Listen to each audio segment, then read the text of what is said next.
Саламатсызбы. Тамак ардактуу болсун. Элибизде намус дейбизби? Намус дейм болду.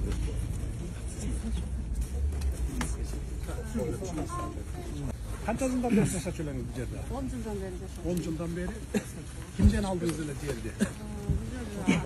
Afrika kollayından algan bir invalidga bir jaran eken. Mümkünçülüğüm yok azыр salганга дегенден андан өз ара келишим менен алгам доверенность негизинде. Доверенность негизинде. Кызыл китеп менен сатып алдыңыз беле? Жок, кызыл китеп бул жакта эч кимде жок болчу анда. Телефон өчүрүп койчу болду. Анан кандай алгансыз? Жөн эле биги кызыл китеби жок эле жерди алып алгансыз? Ооба, кызыл китеби жок, могу жердин баардыгы эле ошо мен сыяктуу эле доверенность менен алынган. Анан бул сиздин чыгарган кийинки чыгарган мыйзамыңызда 1-апрелде чыгарган жер мунапысы жөнүндө чыгарган мыйзамыңыздын негизинде мен акимиятка кайрылып ошол боюнча ошол сиздин чыгарган мыйзамыңыздын негизинде жаза алып келаткан бул жер. Тигилердикини эмнеге бузбайт, эмнеге сиздикин бузуп салды?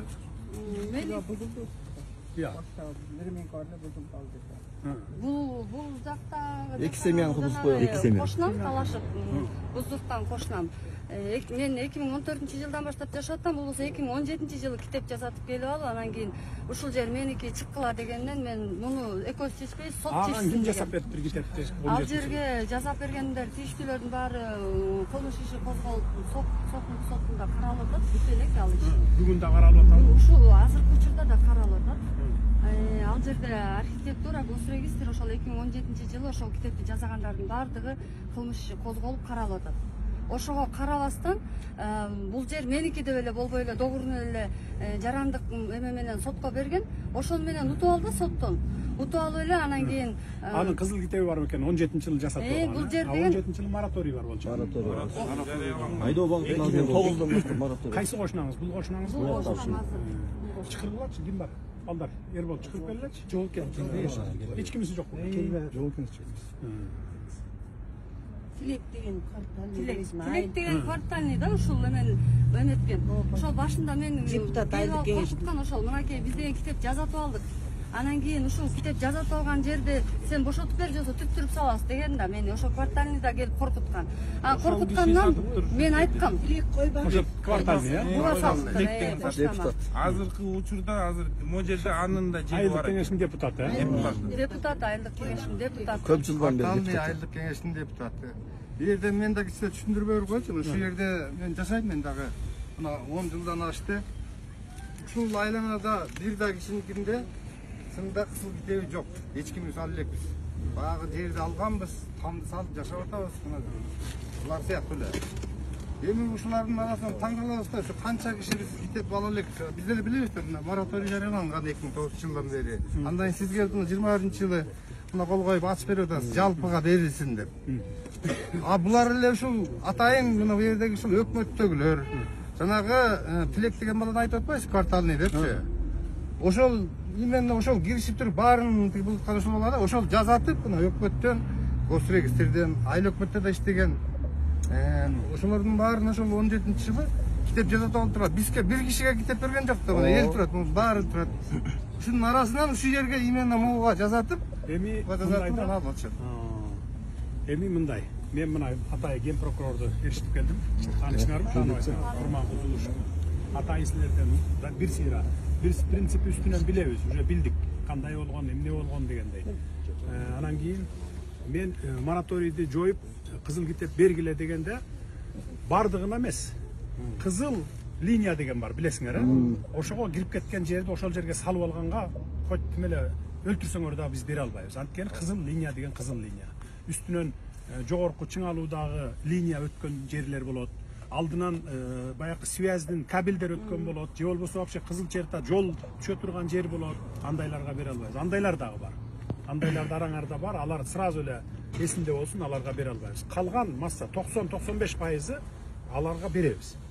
Кызыл линияда эмес болсо. Бул жер жок беле? Кызыл линияда жок. Кызыл линияда эмес, бардыгында салынуу. Түшүнүктүү. Анда түшүндүңүз да сиз.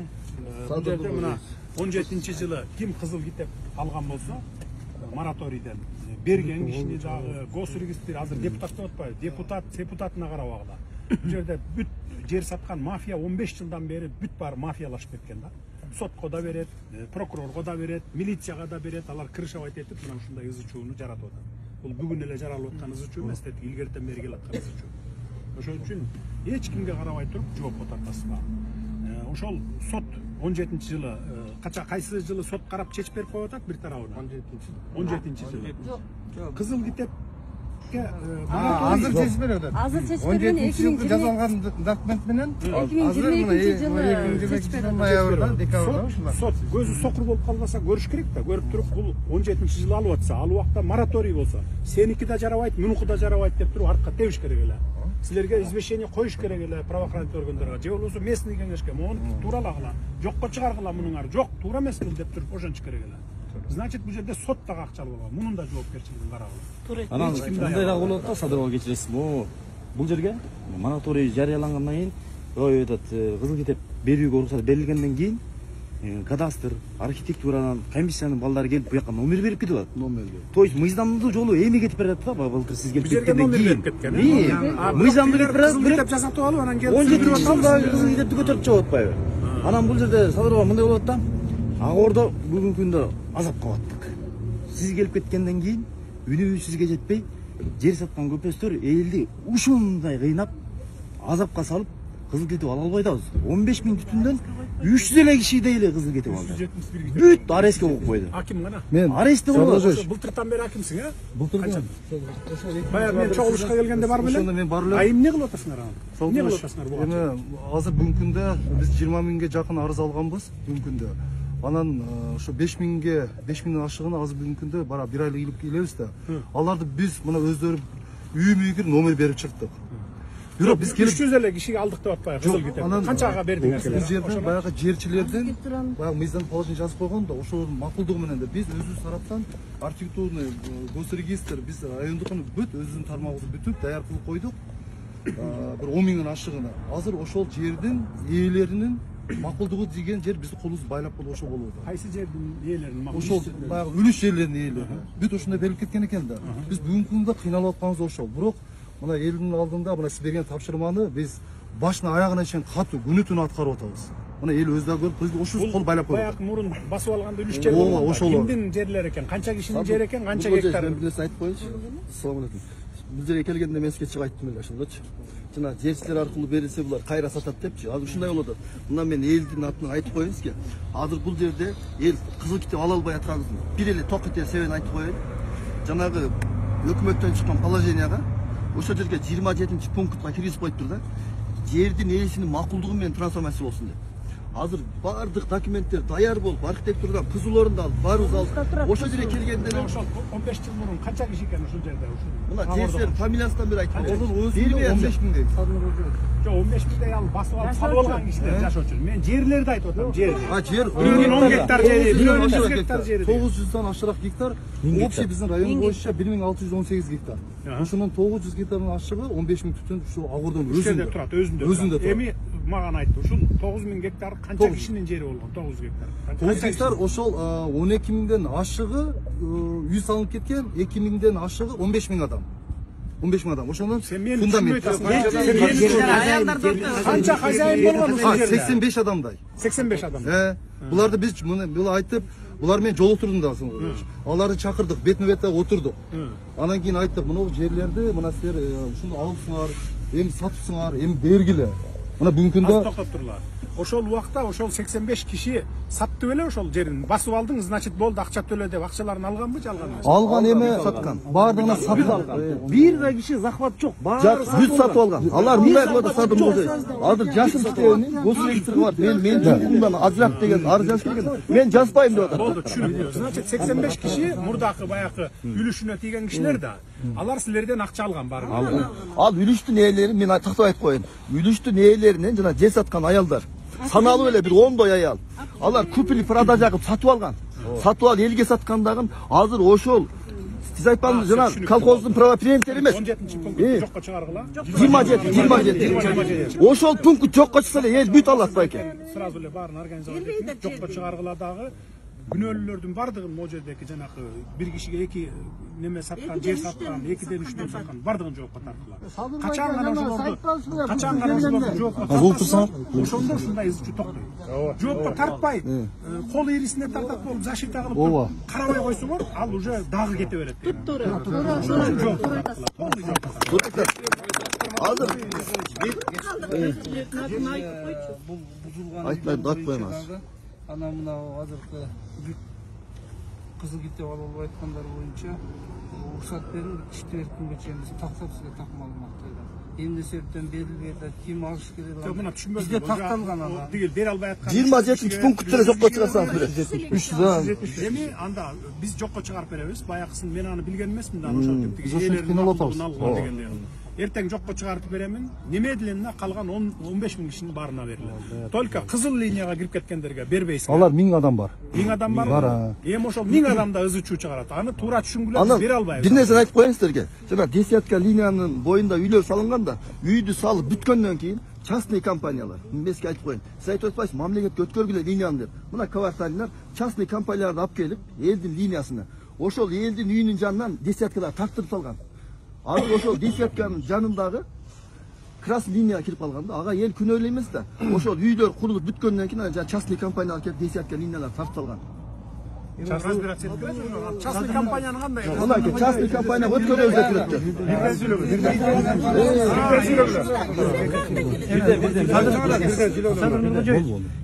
Азыр жанагы десятканы алып, бул высокий эмес, десятканын алдында.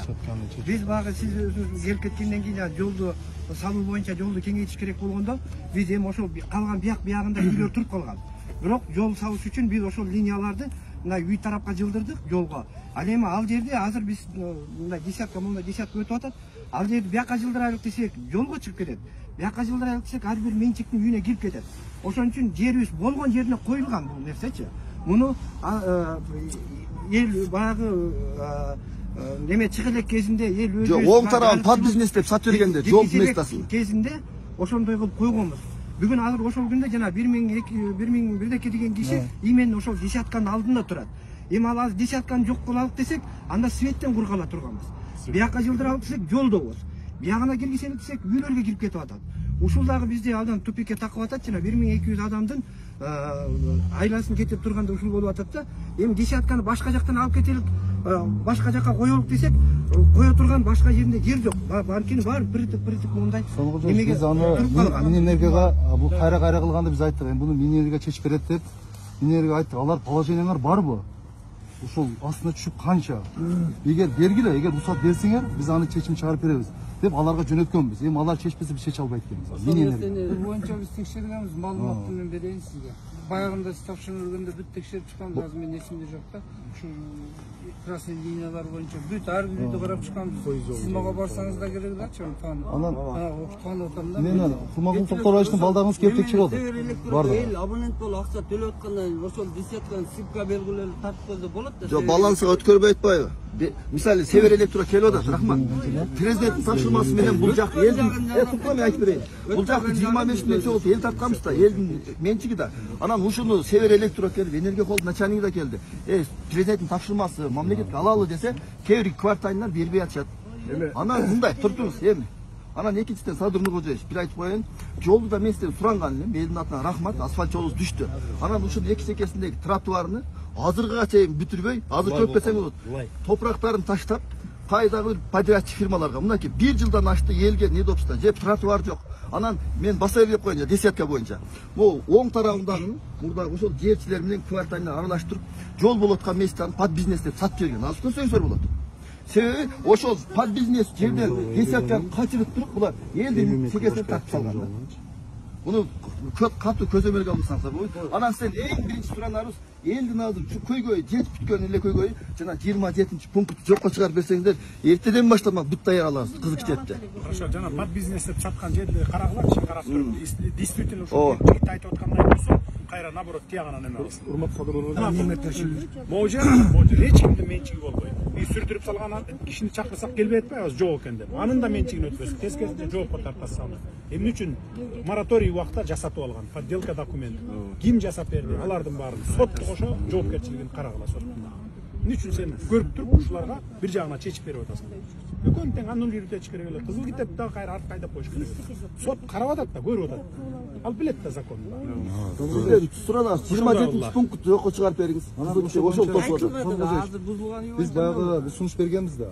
Ошол положение мыйзамга кайсы сунуш бергенбиз. Ошол тезирээк бүтүрүш үчүн аяка жеткен бизге жеткенче ошону бир карап берсеңиз. Мен азыр айтамын, силер эртең менен баргыла дагы өзгөртүү киргизип туруп, изменение киргизип. 27 пунктты жокко чыгарып беребиз. Немедленно бүт баарына кызыл китеп бергиле. А красный линия боюнча шашпай чечебиз. Аны бербей тургула. Biz sunuş bergenmiz. Если керек болсо, неме бергиле аларга? Тех паспорт берип тургула үйүнө жөн гана, кызыл китеп эмес. Мындай временно пока под вопросом болуп турсун. Андан кийин маселе чечилгенден кийин аны чечебиз. Кызыл линияларга бербей турсун. Мектеп боюнча Калганын баарына бергиле. мектеп боюнча Билем ал мектеп боюнча салабыз мектептин аягына чыгып.